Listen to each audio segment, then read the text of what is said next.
Seja bem-vinda, seja bem-vindo à educação de jovens e adultos. Você está dentro da nossa aula de Ciências da Natureza. Veja, nós estamos no EJA, aula 6, segunda etapa, módulo 1, unidade 2, segunda semana. Na aula anterior, dentro dos fenômenos naturais, nós finalizamos falando um pouco do efeito estufa. Na aula de hoje, iremos dar continuidade da aula anterior, aprofundando mais um pouquinho sobre esse conceito, que talvez ficou alguma dúvida.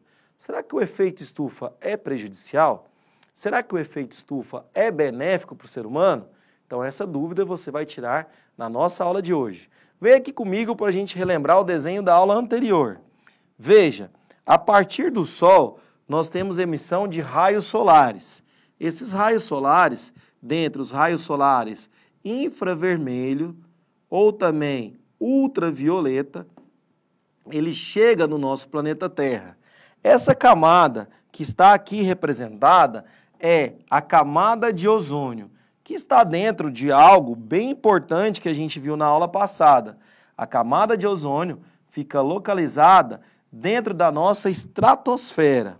Os raios, então, que aqui chegam no nosso planeta, eles conseguem entrar, tocam a superfície e são refletidos novamente para a nossa atmosfera. No caso aqui, eles voltam por conta da camada de ozônio.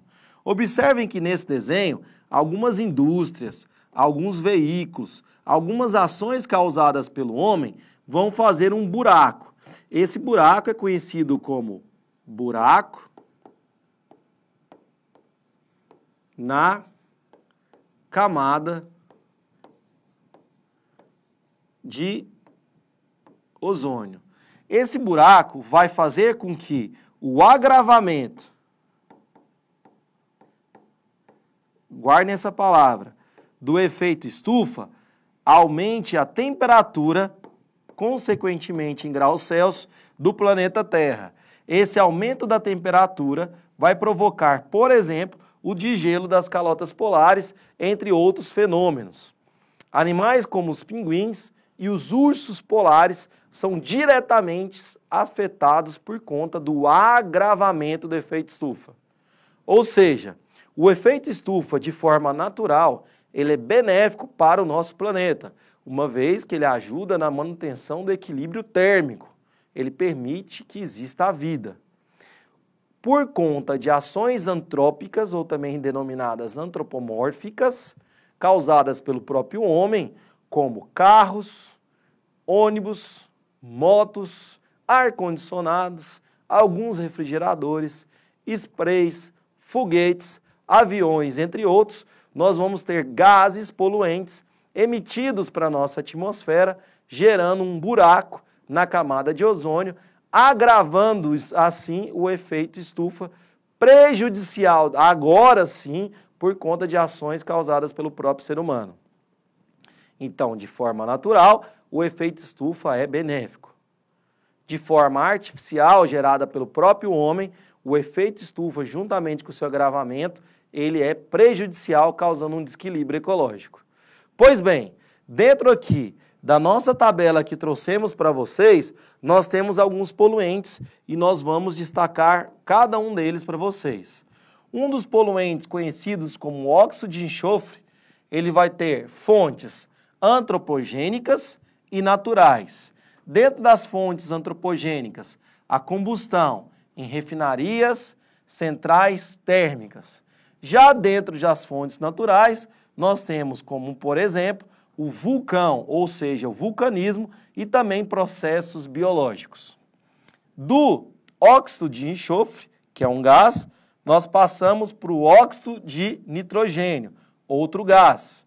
Na sua composição ou fonte antropogênica, eu tenho aí a combustão de veículos e também na indústria. Já em forma natural, nós temos as emissões das próprias florestas e vegetações que compõem o nosso planeta. Do óxido de nitrogênio, vamos para os compostos orgânicos voláteis.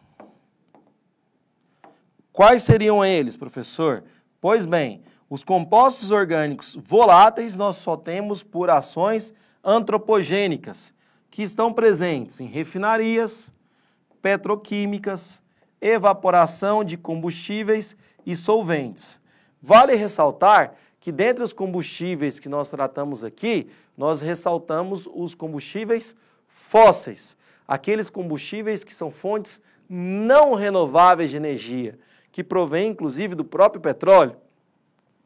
Já como fontes renováveis de energia, nós poderíamos citar várias, como por exemplo a eólica, que provém do próprio vento. Essas sim são fontes alternativas de energia e acabam contribuindo para ajudar na preservação e conservação do meio ambiente. Já o monóxido de carbono, inclusive presente também nos nossos automóveis, nós temos também a sua forma gasosa, antropogênica e natural. Antropogênica, como eu já citei, na combustão de veículos motorizados. E de forma natural, na vegetações ou nas suas emissões. Um fato curioso que aconteceu recentemente foi a morte de alguns adolescentes dentro de um veículo, porque ele emitia o monóxido de carbono. E fato curioso esse que também serve de alerta e precaução para você que está assistindo a nossa aula. Através dos escapamentos dos veículos, nós temos a emissão de vários gases, dentre eles o monóxido de carbono. O monóxido de carbono, quando associado às nossas células respiratórias, que são denominadas células vermelhas do sangue, ou também hemoglobinas, eles fazem uma associação que não permitem com que o oxigênio seja levado para a realização da nossa respiração, fazendo com que a pessoa morra de asfixia. Então fica um momento de atenção da nossa aula para que você não sofra o acidente que aconteceu, inclusive, com esses adolescentes. Fica aí o alerta para você. Voltando para cá, nós temos o dióxido de carbono. Dióxido de carbono esse encontrado aí na nossa respiração, através da ação antropogênica, da combustão, como por exemplo a queima de algumas vegetações, a combustão aí do próprio combustível fóssil, da própria gasolina. E de forma natural, os incêndios florestais que acontecem, por exemplo, no próprio cerrado. Vale ressaltar que os incêndios causados no cerrado, de forma natural, acabam contribuindo para quebrar o período de dormência de algumas sementes. Então, dessa forma, ele é benéfico. Porém, os incêndios causados por ações do próprio homem causam desequilíbrio ecológico. Fique atento para isso. Já o chumbo gasoso, muito perigoso por sinal, tem ação antropogênica e ele provém da combustão da gasolina comum com chumbo e a incineração de resíduos. Fique atento para isso. E por fim, na nossa tabela, o material particulado. Nesse caso, ele é o único aqui da nossa tabela que ele é sólido. O antropogênico vem da combustão de processos industriais, como por exemplo a condensação de outros poluentes e a extração mineral. E de forma natural, ele provém de uma erosão eólica e do próprio vulcanismo. Conseguiram compreender aí e entender como que funcionam os gases poluentes? Gases poluentes esses que afetam a nossa camada de ozônio. Então, pois bem, vem aqui comigo para a gente aprender o que seria a camada de ozônio. Ozônio, ou O3, que sempre eu coloquei aqui para vocês, é uma camada da atmosfera dentro da estratosfera que chega a atingir a 20 a 35 km de altitude e é denominada, como o próprio nome já diz, camada de ozônio. Sua importância está no fato de ser um único gás que filtra a radiação ultravioleta do tipo B, ou também denominada UVB, que é nociva aos seres vivos. O ozônio tem diversas funções diferentes, em relação também à função da sua altitude, que se encontra, no caso aqui, que a gente viu na estratosfera. Ele é criado quando a radiação ultravioleta de origem solar interage com a molécula de oxigênio quebrando ela em 2 átomos de oxigênio O. O átomo de oxigênio liberado se une a uma molécula de oxigênio O2, formando assim o O3. Na região da estratosfera, 90% da radiação ultravioleta B é absorvida pela camada de ozônio.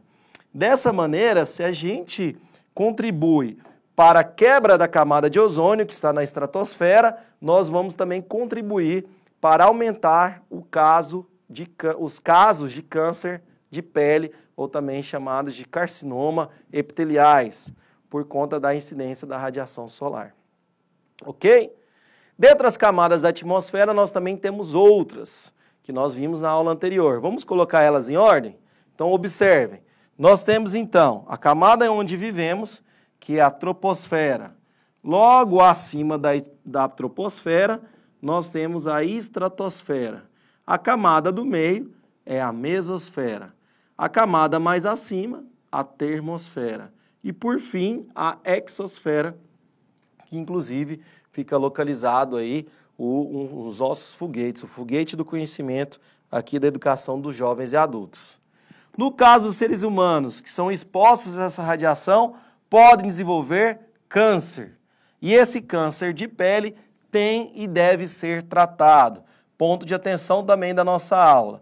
Além disso, os raios ultravioletas prejudicam os estados iniciais de desenvolvimento de quem? Peixes, camarões, caranguejos e outras espécies de seres vivos, bem como também o fitoplâncton, causando aí um desequilíbrio na cadeia alimentar, e essa pode ser aquática e também terrestre. Vários encontros mundiais foram formados a fim de evitar a destruição da camada de ozônio. Talvez o mais conhecido dentro do Brasil seja a Conferência de 1992, no Rio de Janeiro, chamada de ECO 92, onde vários países assinaram um acordo para preservar, conservar o meio ambiente, evitando, inclusive, o aumento da temperatura global. Alguns protocolos também foram criados, como, por exemplo, em Kyoto, no Japão, o protocolo de Kyoto na década de 2000, para que os países pudessem preservar e conservar. E aí, estudante, você acha que isso está acontecendo? Os países ao longo de todo o planeta Terra estão realmente preservando e conservando o meio ambiente? Depois você pode entrar em contato aqui nos nossos comentários e deixar sua opinião. Dessa destruição da camada de ozônio que está acontecendo em relação às atitudes antrópicas, nós temos que ele vai ser formado naturalmente ao longo de milhões de anos. Então, a existência do ser humano no planeta Terra é muito pequena. Anotem, apesar da sua relevância, a camada de ozônio começou a sofrer com os efeitos da poluição crescente provocada desde a nossa industrialização mundial. Fato esse também relacionado à história, com a Revolução Industrial. Então, ponto de atenção para você, intertexto aí com a história, onde a Revolução Industrial vai produzir poluentes. Apesar da tecnologia, da modernização, desenvolvimento de novas máquinas, nós temos aí uma contrapartida que é um impacto ambiental gigantesco no planeta todo. Por fim, nós temos que um dos principais inimigos da camada de ozônio são esses gases que são prejudiciais a ela mesma. Essa destruição, em 1928, quando desenvolveu os CFCs, o pesquisador Thomas acreditava que tais substâncias seriam inofensivas. Estava errado ele, né? Por serem quimicamente inertes, além de fáceis de estocar a produção, estáveis e bastante versáteis. Só que já em 74, Molina e Howland propuseram que o ozônio estratosférico estava sendo destruído. Então, desde 1934, nós chamamos já um ponto de atenção para a destruição da camada de ozônio. E aí, como então recuperar? Utilizando fontes alternativas de energia. Quais seriam essas fontes alternativas de energia? Entre elas, a energia eólica e entre elas a própria energia que provém do Sol, ou também chamada de energia solar, que ela é captada por placas fotovoltaicas que geram energia que, inclusive, podem acender as luzes de uma casa, aquecer o seu chuveiro, dentre outras funcionalidades. Chegamos ao final da nossa aula, importantíssima para você, para a sua vida de estudante, para o seu EJA e também para a sua vida em sociedade. Vamos preservar o planeta Terra. Um grande abraço do nosso professor de ciências para vocês. Espero vocês na nossa próxima aula. Até mais. Tchau, tchau. Valeu.